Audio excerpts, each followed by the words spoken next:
attacks me on a regular basis. She says stupid shit on a regular basis. It just happened to coincide.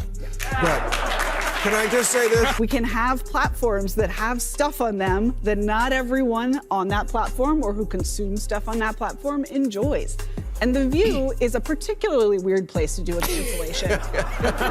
It's called The View? It's called The View. It's not called The Facts. Yeah, but isn't it interesting that it's called, I mean, I don't think they meant this when Barbara Walters invented it a long time ago, but it's The View. Well, that's the problem in America. There is one view, right, and one that's clearly true opinion, and everybody else can go sit in the corner. Bill Maher is once again going after Whoopi Goldberg, and this time, he is not just disagreeing with her, he is pushing back hard against the argument. Whoopi has become known for remarks that instantly trigger backlash, but this latest one may have crossed into a completely different level of controversy. And once Maher stepped in, the whole exchange stopped feeling like a debate and started looking like a sharp takedown. So if you are ready for the full breakdown, let's get straight into it. What do you think of Whoopi Goldberg saying it's worse to be a black person in America today than a woman in Iran? You know, I see we were talking about the trans issue before, and the New York Times really has come over on that to the sort of the sensible, liberal, not crazy woke position. I think this is a great first step toward getting the Democrats back to sanity. And a second good step would be, we got to do something about The View. I really believe that. I mean, could you just it's huge in Iran, though.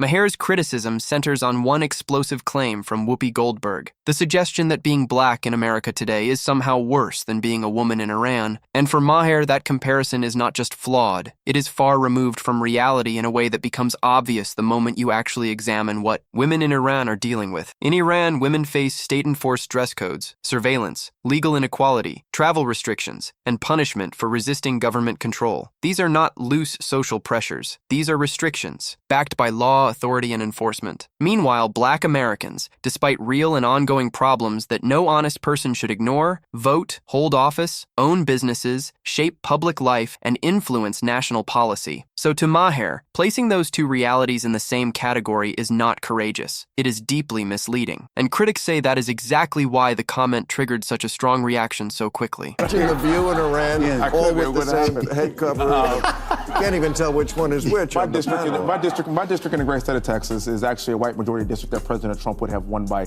25 points. As I said, I'm a direct descendant of a slave. My great-great-grandfather was born on a Rosedale plantation. I am literally being judged not by the color of my skin, but by the content of my character. That's the progress, because, like, a lot of white people had to vote for me. A lot. So wait, I don't even ever want to hear Whoopi Goldberg's conversation about how it's worse to be black in America right now. That's a bit far. And my father, who's 75 years old, he was a man that was in the French quarters that had to go get a sandwich to the back door of the building. And his son is now a United States congressman in a white majority district in Texas as a Republican. That is America.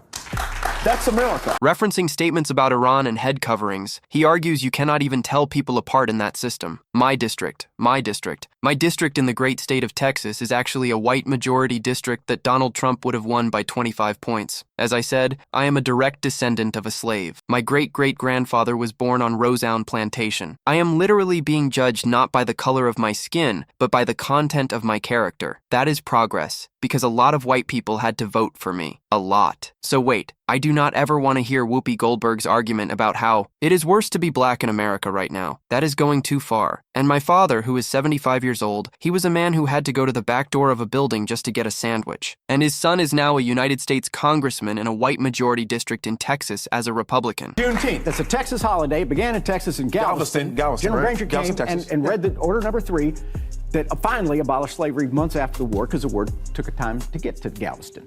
We celebrated that when I was a kid in Texas, but it becomes national a year or two ago, and Donald Trump doesn't want to celebrate that. To me, it's exactly what you're talking about. So it's that 600,000 people died so that we wouldn't enslave people anymore, and the fact that freedom won is a good thing, and we should honor that. That's what Juneteenth's about. And I don't know why President Trump doesn't want to honor that. So I don't want it. I don't want Black History Month. I don't want all these days for it to make everybody feel special. I'm an 80s baby. Everybody's too sensitive anyway. We're all Americans anyway. This holiday That's what Morgan Freeman said. Morgan Freeman, I can't agree more with him. Yeah, he said that to Mike Wallace. He said, I'm an American. Do you want to be called a Jew American, Mike?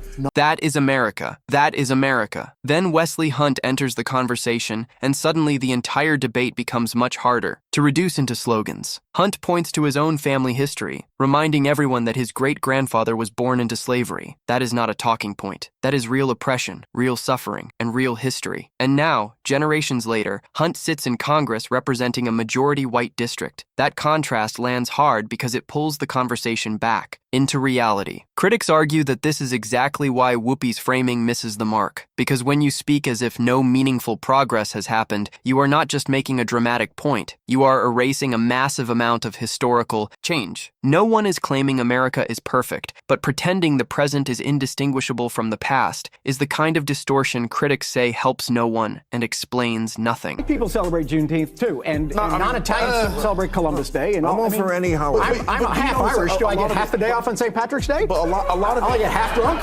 Everybody gets drunk on St. Patrick's Day. Yeah. That's a good point. Did you have a question for the congressman there? No, are you telling me you're black? Yes. You don't see color, right there? We don't see color. But Maher does not stop at criticizing one remark. He expands the argument and goes straight after what he sees as the deeper issue, identity politics. This is a fight he has been picking for years, and once again he makes his position very clear. In his view, constantly dividing people by race, grievance, and symbolic identity does not build unity. It creates distance. What may have started as recognition can, in his eyes, slowly become a permanent framework of separation. That is why debates over observances like Black History Month become part of a much larger argument for him. Critics of Maher say those observances are about recognition, not division. But his side of the argument is that once difference becomes the center of everything, shared identity starts fading into the background. And for him, that is where the real damage begins to show. Someone must tell the usual suspects on the far left that the saying is, when you're in a hole, stop digging, not keep digging. Talk about doubling down on what got you fucked in the first place. Even the one concession I've heard a few people on the losing side offer, that liberals should stop saying the Trump voters are stupid, comes with a kind of unspoken parentheses. We know they are stupid, just don't say it. That leads directly into the broader question underneath all of this. How do you acknowledge history without turning division into the country's permanent language? For many critics, the issue is no longer whether differences should be acknowledged. Of course they should. The issue is whether those differences are being turned into the only lens through which people are taught to see themselves in each other. And when that happens, the social fabric begins to weaken. The point here is not to erase history or flatten culture. It is to stop letting identity dominate every conversation to the point where the idea of one people in one country starts sounding almost controversial. To Maher and many others, that is a troubling direction. And the more public figures frame every issue through that same lens, the more they push Americans to see themselves as permanently divided camps instead of citizens with a shared future. Yeah, I got bad news for you. They don't have a monopoly on stupid. You wear Queers for Palestine t-shirts and masks 2 years after the pandemic ended. And you can't define woman, I mean person who menstruates. You're the teachers' union education party, and you've turned schools and colleges into a joke. You just lost a crazy contest to an actual crazy person. Maher then turns his attention toward the View itself, and this is where the criticism becomes especially sharp. In his view, the show often ends up doing more damage to liberalism than its opponents ever could. Why? Because instead of making left-leaning arguments look thoughtful, persuasive, and grounded, it too often makes them look exaggerated, emotional, and disconnected from everyday people. That is the part critics say many Democrats still fail to understand. Viewers are not always walking away impressed by these exchanges. Many leave skeptical. Some are irritated. Others simply stop taking the message seriously. And that may be Maher's most damaging point of all. The show is not just creating controversial television. It is shaping a public image that makes liberal messaging look weaker than it should. You love to speak truth to power, and we always should, but you have completely lost the ability to speak truth to bullshit.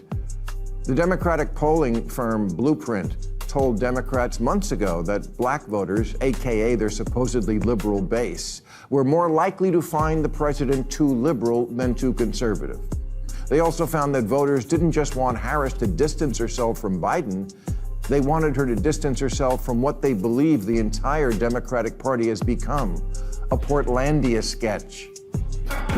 And Maher goes even further, arguing that the problem is not just tone, but substance. According to him, too many conversations on the show begin with a predetermined narrative and then work backward from there. Facts become secondary, emotional framing becomes primary. The result is a style of discussion that may sound powerful in the moment, but starts falling apart the second it faces real scrutiny. That is why critics say the show can feel less like an honest debate and more like a protected space where the approved position is reinforced while dissent is treated as disruption. And once that pattern becomes clear, audiences stop seeing the show as a place for open discussion. They start seeing it as a place for ideological reinforcement. And once a program gets that label, recovering credibility becomes much harder. Whoopi Goldberg, because I got so many texts this week because she attacked me the week before. Sure. So everybody was like, oh, Bill, I get you're enjoying the karma. First of all, I'm going to talk about this at the end of my show next week, teaser.